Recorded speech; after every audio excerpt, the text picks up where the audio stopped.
Hello, this is an assessment for restoration of a Feurich upright piano made in 1898 or 1899. This Makers to the King of Saxony here dates it before 1918 at least, because Kings of Saxony finished then, but we know it's the number because of the serial numbers in the book we have. Now it has a very handsome rosewood cabinet, similar style to the Bechstein Model 3, the way these edges are curved round. In fact, this casework is extremely similar height too. This is 130 centimetres tall. It's a typically good rosewood of the time, Rio rosewood. It does have some fading here on the left hand side. That could possibly be well patched in a bit, but it's going to be difficult to do without repolishing the whole piano. But the piano generally doesn't need fully repolishing. It would certainly improve immensely if it was fully repolished. Now here's a Steinway upright that we have fully repolished for a client, and you can see the rosewood there. We also don't make it too reflective, so you can see the grain much better. Now the piano's got an 88-note ivory keyboard, a bit yellowed in places, but generally in very good condition. There's no chips at all on it. Don't think any of them come off. Perhaps some of these have come off and been stuck back on again, but a reasonably good job made of that. Now there's something very unusual about this piano, as we'll show you in a minute. One thing is that it's hardly been used since that time. Has had some use at one stage, but been left unused for a very long time. We'll show you why. And you can see the two pedals there. That shows that that's been used more than that one. Possibly bending down slightly. So maybe when it was first made, it was used a reasonable amount. Now taking the front of the piano off, we can see the serial number back there on the soundboard, which confirms the age of the piano. Our piano is a very high quality piano. We have sold a Feurich 1925 Feurich that was fully restored to a professional musician. He's left his testimonial on our website if you're interested. This one though is in extremely bad condition, needs fully restoring as well. Now the piano is more than a semitone flat. If we listen to the A tuning fork, more than a semitone flat, which is an extraordinary amount of flatness for a high quality piano.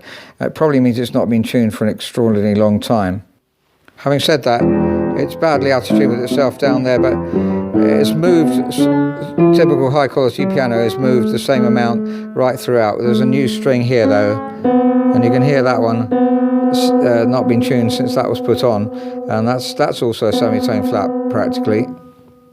So the new string is 2 out of the 3, that's why it sounds out of tune, because the third string is in tune and the other 2 aren't. I just thought I'd show you why it's 2 strings that have been replaced, because in fact it's only 1 string. I don't know if you can see the new one there, but it goes down and back up. So it's 1 string going down, the same string goes back up and forms the second string. And by the way, if you're a tuner and you get a broken string, because it goes down and back up again, most of them do anyway, that means you can use the same string again, wind it down off one pin and back up on the other one. It's better than replacing a string, because you've got the problem with the new string settling down. Also the tone of it may not be exactly the same as the old ones. Of course, if you look at these, they're very rusty, so it may be that the tuner tried to do that and then found he couldn't, because they're extremely rusty. Having said that, from experience, even though they look unbelievably rusty and are unbelievably flat as well, if you lubricate along here and leave it, on this case you'd have to leave it for maybe a day, then lubricate again, it'll soak in. This is a pressure point here, and they break because when you turn them up here, the pressure here is a lot. It doesn't really pull past this pressure point because it's got rusted on. So you take it down first and then back up again, and hopefully it will stay in tune. It'll not break. Now I would say these are particularly flat and very far gone in terms of rusty.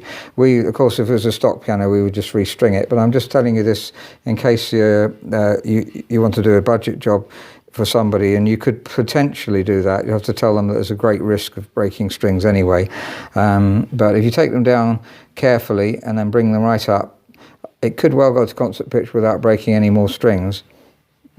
Now this is very odd and sad really, because somebody's taken the felts out from under the keys. Perhaps they were very moth-eaten, so these felted need replacing, and they've replaced them with very, very thick felt. So that was 6mm felt, should be replaced with 3mm felt. As a result, there wasn't nearly enough key dip. Now if there's not enough key dip, this is one of the things that happens. There's no control over the note, double bounces, you see them all play a whole chord, they're all double bouncing. So that's disastrous and doesn't feel very nice to play, so perhaps that's why it wasn't played so much. Now the one that we've regulated, we've done C here, C sharp, and they're fine. That's the one that needs got a new string on it. So also there's a bit of lost motion. Here we've also got some lost motion here. The other effect of not having enough key dip and also having some lost motion is that when you play softly, the hammer doesn't get anywhere near the string. If we try middle C here, which we've regulated, that gets nearer the string. It still needs to have the set-off adjusted. Without the set-off adjusted, this is C sharp, which we also increased the key dip on. You see it doesn't get very close to the string. With the set-off adjusted, much closer. You want to get as close as possible, but still play comfortably so it doesn't double bounce. This is where the set-off adjuster is, so it's right down there. Sorry, can't really get to see it that clearly, but maybe if we look through here, you can just about see me turning it. No, maybe another time I'll make a video showing how you do that, but if you're a technician, you obviously know what I'm talking about there anyway. Now, if this was a stock piano, we'd also replace the tapes because we want to lubricate this part before sending it out again. So we'd have to replace the tape because they'll break when you take them off and put them back on. For a budget job, you might, it's not desperate to lubricate, it's just obviously something that's nice to do. There's one note here that's not working as well because the jack's not going under. That's pretty easy to solve. Looking at the hammers, they're original. There's not an amazing amount of wear considering the age of the piano, so they could be refaced and voiced. Again, we would probably well, I don't know what we do if it's a stock piano, because the problem is with this kind of piano is the value of the piano afterwards. Another thing we look for when it's a piano to restore, how hard are the hammers, and these are hard. They're very well made hammers, and I think just refacing them will be fine. Obviously on high quality pianos we change the hammers very often as well, but it's a difficult decision because Feurich also obviously thought long and hard about which hammers to put on their pianos, and with a good maker you want to respect that. You also check the bass bridges, and that's fine. It's interesting to see how they finished off the winding on these strings. That shows a lot of care and attention. One nuisance with some of these older pianos, and again this shows you the age of the piano, it can't be 1920s, it's got to be before that, because the rocker system was used about 1899, typical, and the rocker system, you had to adjust that up to take up the slack. You take that up, take that down, take that down, I beg your pardon, raises that up, and take this the opposite. So but these tend to rust in a bit, especially on the older pianos, so you have to heat them up, lubricate them as well possibly before you turn them, otherwise you're going to break the end of the screw there.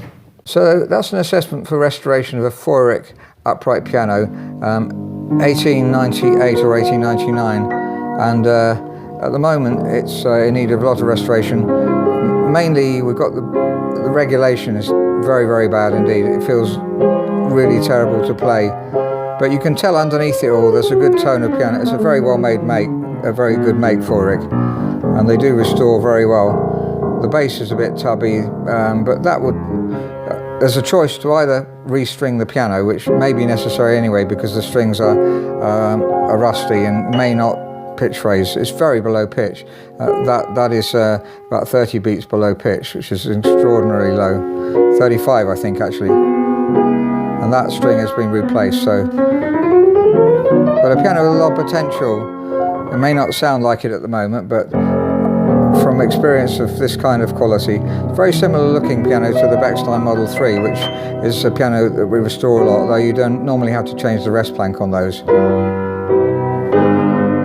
So sorry it doesn't sound very nice at the moment, but thank you very much for watching.